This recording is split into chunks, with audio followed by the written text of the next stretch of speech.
everyone! Welcome back again to my YouTube channel, and kahit tayo ay madilaw-dilaw ngayon yung background kasi nga nasa ibang lugar tayo guys, and dahil utang is life, kahit nasa ibang lugar tayo is tuloy-tuloy pa rin yung vlog natin about sa mga utangan na yan. And ngayon nga guys, may bago na naman guys na lumabas na loan application, and ang pangalan nito is Mabilis Pera, and check natin kung talaga mabilis to mag-approve ng loan application. Sabi niya nga sa title niya, Mabilis Pera. And dito guys, meron pa lang siyang 568 ratings and 4.8 stars. O yan, medyo mataas-taas yung kanyang stars dito. And dito nagpapalong daw siya ng 65,000 pesos. Authentication, so certification pass rate nila is 99.5%.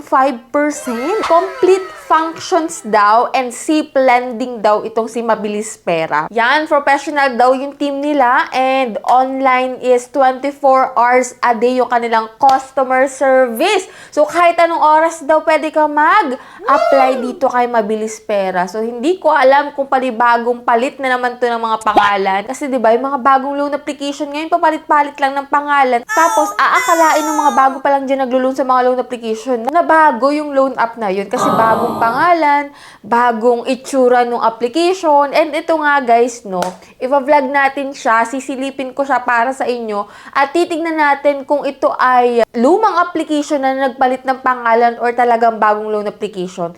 And dahil bago to, aalamin natin dito kung magkano ba yung pwedeng ipautang nito sa atin. Yung background ko talaga dilaw na dilaw. Parang na out of focus ako kayo sa aking background. Pagpasensya nyo na guys yung aking lightning kasi yellow lang talaga yung available dito. So soon, magpapalit ako ng white. So yan, yellow na yellow ako para akong may hepa dito guys. Yan, ang dami ko pang dadano. So, tuloy na tayo guys. And for those nga pala na hindi pa dyan nananalo sa ating pa-Gcash giveaway, nako, weekly po, nag-a-announce ako ng 5 lucky winners. And kung hindi mo pa alam kung sino yung nanalo nung Monday, so check mo na yung upload ko guys nung Monday kasi kakaunti pa lang po yung nagki-claim. And baka isa ka na sa winner. At dahil hindi ka nanonood ng vlog ko, kaya hindi mo alam na nanalo ka na pala. So, check mo yun guys. And for those na hindi pa dyan nananalo, so keep active, stay connected, and don't forget to click the subscribe button. I-like itong video na to at mag-iwan kayo ng comment dyan sa comment section para next Monday, pangalan nyo na yung makita nyo, no? And every last Monday of the month po, merong mananalo ng aking pa-cellphone giveaway. So, hindi ko dala guys yung pa-cellphone ko. Pero, kung ayaw nyo ng cellphone guys, pwede nyo po yung i-convert into cash. Ayan. So, dito guys, manunod ka lang ng pwede mong utangan online. May chance ka pa na manalo sa aking pa-Gcash at pa-cellphone giveaway. So, without further ado, kahit ang dami-dami ko nang sinasabi, let's go sa topic natin ngayon na si Mabilis Pera. So, keep on watching guys.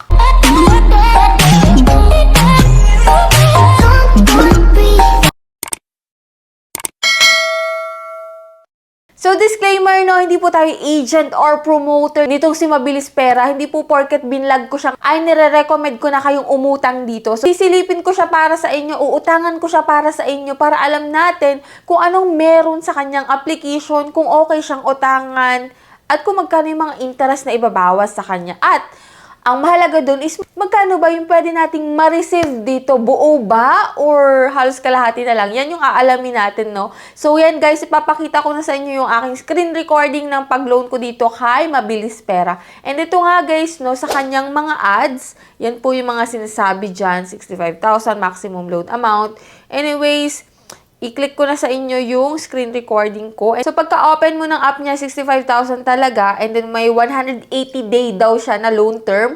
And 0.08% per day yung interest nitong si Mabilis Pera. Ito, fast approval daw, and maglalagin tayo using our active mobile number, and doon magsisend ng verification code. So, tignan natin kung anong pangalan nito before ni Mabilis Pera, no? Dito naman sa message niya, nung sinend niya yung code, S-bracket naman yung pangalan. Hindi rin familiar sa akin yung pangalan nito. So, siguro bago talaga to si Mabilis Pera. So, check natin guys, no? Kasi ang dami na rin talagang lumalabas na ang pangalan is Mabilis Pera. Dito guys, di ba 65,000 yung unang bungad?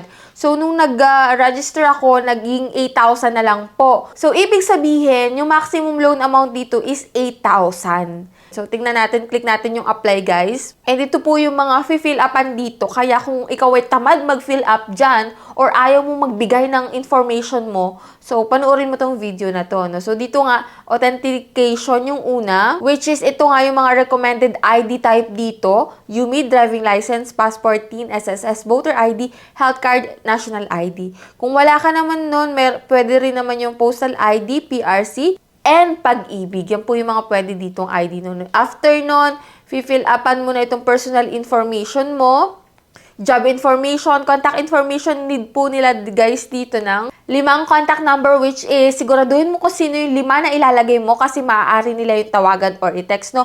Kaya para hindi ka na mag-worry, siguraduhin mo kung sino yung ilalagay mo dyan. May plus factor din kapag yung nilagay mo dito is hindi keming mga contact number. Kaya siguraduhin mo na active yung mga ilalagay mo dito, no? Para ma-approve ka. If ever na gusto mong ma-approve. Ito na tayo guys sa bank information kung saan mo pwedeng ma-receive yung pera mo. So, dito guys sa e-wallet, pwede po sa GCash, PayMaya, Coins, GrabPay, Shopee, and OmniPay. Click mo yung next guys. And dito, hindi siya 8,000 guys kasi maximum loan amount yun para sa mga first timer. So, dito guys, ang in-approve niya po sa akin is 2,000 pesos lang at hindi siya 180 days. 7 days lang, o diba? Maganda talaga yung mga gantong vlog kasi nalalaman natin kung magkano yung pwedeng ipaloan niya sa atin na totoo at kung magkano yung loan term niya, diba? So, dito nga 7 days na po. Then, sa 2,000, check natin kung magkano yung marireceive natin kasi minsan talaga hindi po buo yan. May ibabawas dyan na halos mga ngalahati. At yun yung aalamin natin dito, guys. Yan. At 1,200 na lang po. 1,200 na lang po yung marireceive mo dun sa 2,000 na loan amount na na-approve sa atin. And ano-ano yung mga binawas, which is itong processing fee na 667 pesos. Interest niya, 13 pesos lang. Risk control service fee is 120 pesos. So, yan yung mga ibinawas with a total amount of 800 pesos. Yeah, char. Taray. So, yan, 800 pesos po yung natanggal or natagpas sa 2,000 mo. So, okay ba sa'yo na 1,200 na lang yung marireceive mo at yung 800 is goodbye na. And after 7 days, magbabayad ka na ng buong 2,000 pesos. So, yan yung meron dito kay Mabilis Pera. So, nasa sa iyo na kung maglo-loan ka dito or i-deadma mo na lang siya once na nakita mo siya sa screen mo. So, dito guys, ako, i-deadma ko siya. Kasi biruin mo naman 800 pesos agad yung natagpas. Tapos, 7 days lang, magbabayad ka na ng 2,000. Paano kung wala kang inaasahang pambayad within 7 days, diba? So, wag na lang guys. Pero, nasa sa inyo pa rin yan guys. And pag-isipan nyo mabuti bago kayo mag-loan sa mga loan application, hindi lamang dito kay Mabilis Pera. So, kanya-kanya naman tayo ng pangangailangan. Kung need na need mo talaga is wala tayong magagawa. Pero since vinalag natin siya, so sana aware kayo dun sa interest na ibabawas and sana aware kayo na ganun na lang yung marireceive nyo. So, sabi ko nga lagi na do your own research. Kayo na lang talaga yung magkilati sa mga loan application bago nyo sila utangan or applyan. So, that's it. Sa mga hindi pa dyan nakasubscribe sa aking YouTube channel, kindly click the subscribe button. I-on mo na rin po yung notification bell para updated ka sa ganitong usapan natin, lalong-lalong sa mga bagong naglalabasan ngayon na loan application. So, bye-bye na muna for now, guys. See you on my next vlog.